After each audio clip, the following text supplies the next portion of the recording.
إن تنصروا الله ينصركم ويثبت أقدامكم.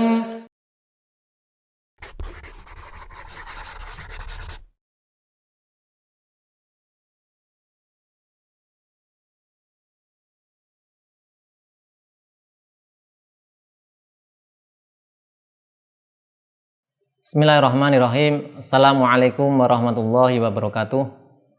Alhamdulillahirabbil alamin wassalatu wassalamu ala asrofil anbiya'i wal mursalin wa ala alihi wa sahbihi wa man tabi'ahum bi ihsanin ila yaumiddin, amma ba'd.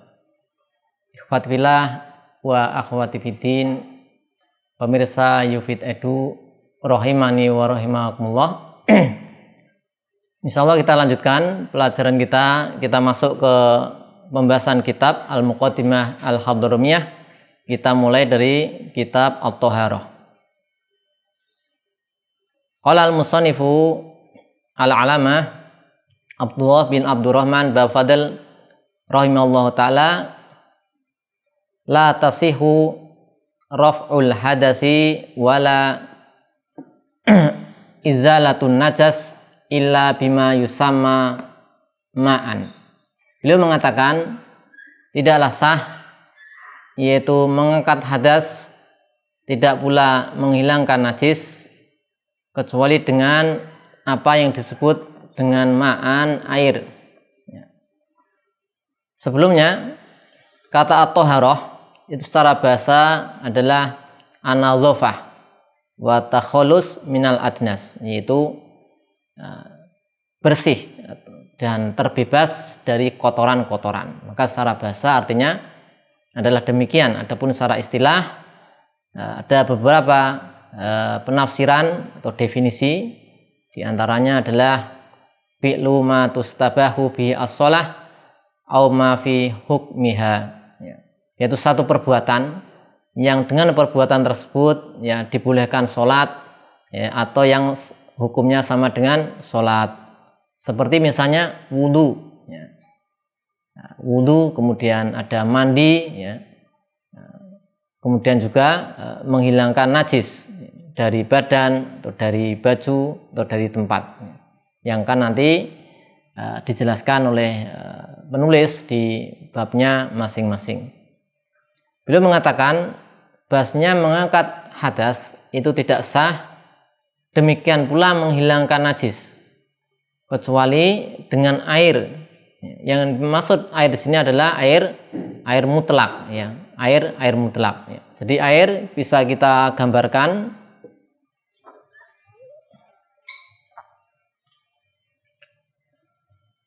alma.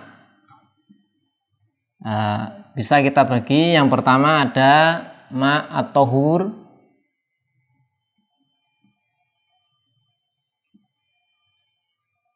kemudian ada yang tohir,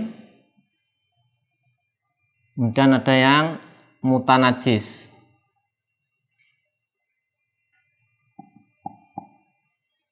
Secara garis besar bisa kita gambarkan menjadi 3 saja, yaitu at-tahur, ini air yang suci dan mensucikan.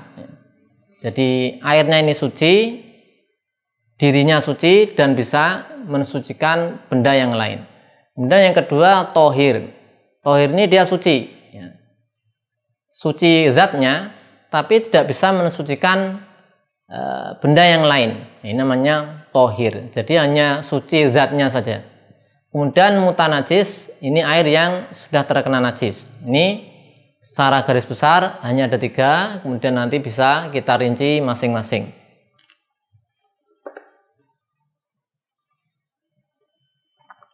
Wala tasihu raf'ul hadas wala izalatun najas illa bima yusama ma'an. Jadi kalau menghilangkan hadas, mengangkat hadas, seperti dia hadas, berhadas kecil atau berhadas besar, hadas kecil misalnya keluarnya dari salah satu dari 2 jalan, buang air besar, buang air kecil, buang angin, namanya hadas kecil. Kemudian ada hadas besar, misalnya keluar mani dan seterusnya. Ini dia untuk mengangkat hadas tersebut yaitu dengan cara berwudu atau mandi. Nah, apa yang digunakan alatnya adalah air, maksudnya adalah air tohur yang jenis pertama yang suci dan mensucikan. Maka kalau dengan air tohir tidak bisa, air mutanajis juga tidak mencukupi. Dalilnya adalah Allah SWT berfirman di surat Al-Maidah ayat 6. Itu Allah berfirman, falam tajidu ma'an fatayammamu. Jika kalian tidak mendapatkan air, maka bertayamumlah. Sehingga di sini maksud dari air di sini adalah air mutlak, adalah air mutlak. Kalau tidak mendapatkan air mutlak, maka bertayamumlah. Kemudian Allah juga berfirman, wa anzalna minas samai ma'an tahura. Dan kami telah menurunkan dari langit air yang tohur, yang bisa mensucikan. Sehingga kalau selain air mutlak, maka tidak bisa digunakan untuk berwudu. Misalnya air tohir, suci tapi tidak mensucikan. Yang di sini nanti dibahas ada namanya air mustakmal. Kemudian ada air yang berubah zatnya, mengalami perubahan yang banyak karena bercampur dengan benda suci. Ini juga nanti sudah tidak bisa mensucikan karena sudah tidak bisa disebut lagi sebagai air mutlak, apalagi dengan air mutanajis, maka juga tidak sah digunakan untuk mengangkat hadas atau menghilangkan najis. Dan di sini beliau mengatakan wala izalatu an-najas, tidak pula bisa digunakan untuk menghilangkan najis. Jadi yang selain air mutlak misalnya adalah yang tidak disebut air, cairan-cairan, ada air teh, kemudian ada air bunga mawar, bahkan air mustakmal, bisa enggak menghilangkan najis? Maka tidak sah, tidak bisa. Meskipun kalau kita lihat najisnya hilang, kan, tapi tidak sah digunakan untuk menghilangkan najis. Kemudian beliau melanjutkan, fa in taghayyara ta'muhu aw launuhu, jika air itu sudah berubah ta'muhu rasanya, aw launuhu warnanya, aw rihuhu yaitu aroma, taghayyuran fahishan yaitu dengan perubahan yang banyak. Jadi air ini berubah rasa atau warna atau bau, salah satu dari 3 sifat, yaitu rasa, warna atau bau, taghayyuran fahisan yaitu perubahan yang banyak, bihaitsu la yusama ma'an, di mana dengan adanya perubahan yang banyak tadi tidak bisa lagi disebut air. Kenapa berubah? Bimukhalitin tahirin yastagni al-ma'u anhu, yaitu berubah karena kemasukan benda suci yang sifatnya menyatu dengan air, yang yastagnil alma anhu, air itu tidak butuh benda tersebut, maka lam tasiha atau haratu bihi, tidak sah melakukan toharoh dengan air tersebut. Jadi di sini beliau menjelaskan, tadi poin pertama sudah kita sebutkan, hanya air mutlak yang bisa digunakan untuk mengangkat hadas, untuk berwudu, misalnya, atau untuk mandi besar. Adapun air selain air mutlak tidak bisa. Nah, ini kemudian beliau menjelaskan ada air asalnya air mutlak kemudian sudah berubah sehingga statusnya turun dari at-tahur menjadi tohir saja. Tidak bisa mensucikan benda yang lain meskipun masih suci. Air yang apa? Kata beliau yang berubah salah satu dari 3 sifat. Bisa berubah rasanya, bisa berubah warna saja, atau aromanya. Kemudian perubahannya harus banyak. Misalnya kita punya air, satu ember misalnya, air mutlak, kemudian kemasukan misalnya deterjen. Masuklah deterjen ke situ, maka kita lihat perubahannya banyak atau sedikit. Kalau perubahannya banyak sehingga tidak bisa disebut air saja, maka turun dari tohur menjadi menjadi tohir. Tapi kalau perubahannya sedikit, kita masih sebut ini air, maka itu masih tohur, ya. Karena bisa disebut air saja, karena sedikit saja perubahannya atau enggak berubah, ya. Tapi kalau perubahannya banyak, kita sebut air deterjen, maka turun dari tohur menjadi tohir, suci, karena kemasukan deterjen masih suci, kan, tapi tidak bisa digunakan untuk bersuci. Kemudian yang perlu diketahui tadi di sini, yaitu berubahnya adalah dengan benda yang menyatu. Ya, contohnya deterjen tadi, dia menyatu dengan air, ya, mukholid, ya, menyatu dengan air.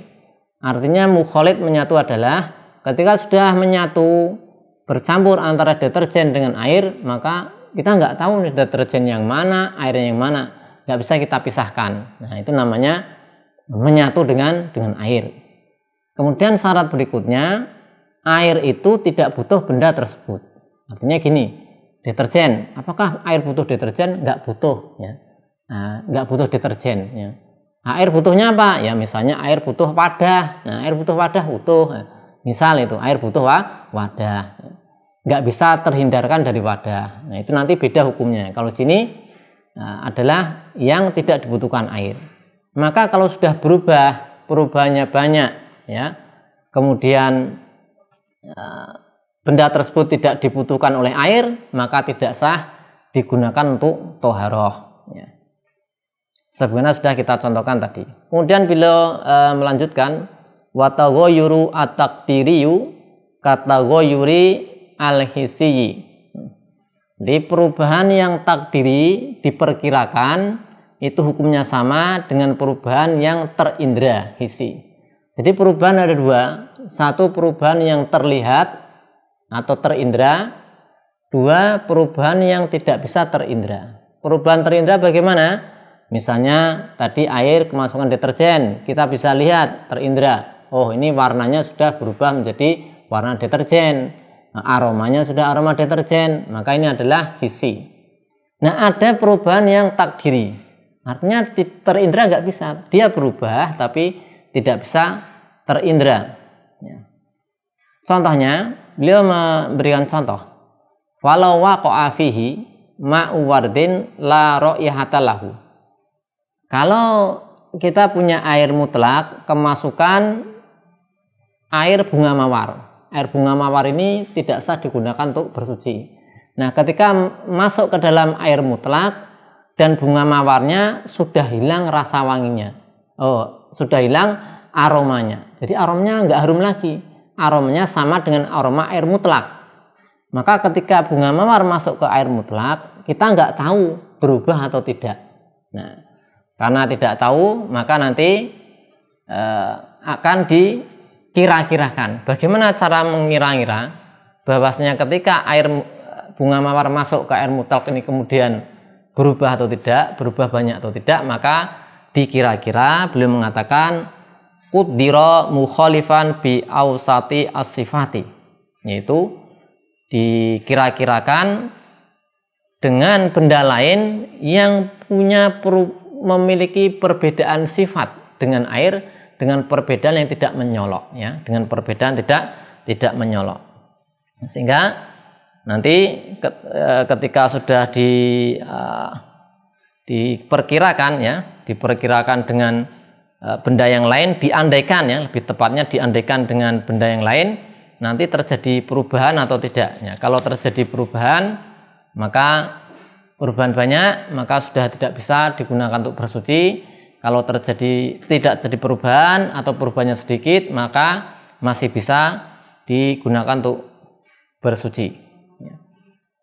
Para ulama mencontohkan misalnya atau memberikan yaitu ketetapan, misalnya kalau untuk warnanya misalnya adalah warna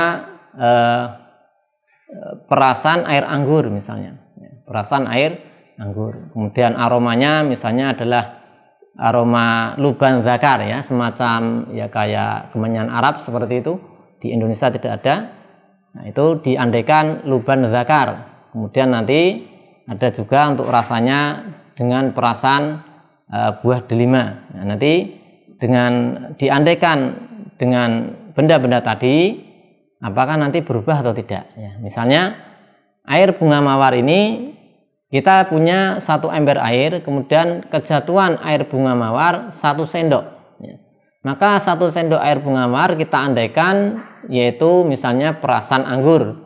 Nanti berubah atau tidak? Nah, kalau mengalami perubahan yang banyak, maka ini berarti sudah tidak bisa dikatakan air mutlak dan tidak bisa digunakan untuk bersuci. Tapi kalau ternyata hasil pengandaiannya adalah tidak berubah atau berubah hanya sedikit, maka masih bisa digunakan untuk bersuci karena masih disebut air mutlak.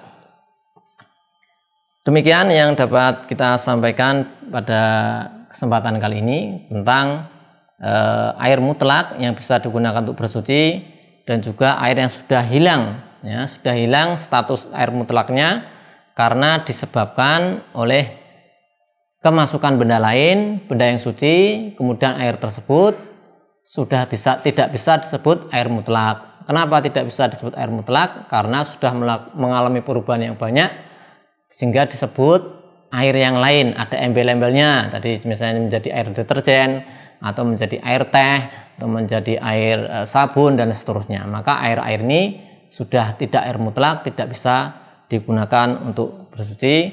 Allahu a'lam bishawab. Shallallahu ala sayyidina Muhammadin wa ala alihi wasallam. Assalamualaikum warahmatullahi wabarakatuh.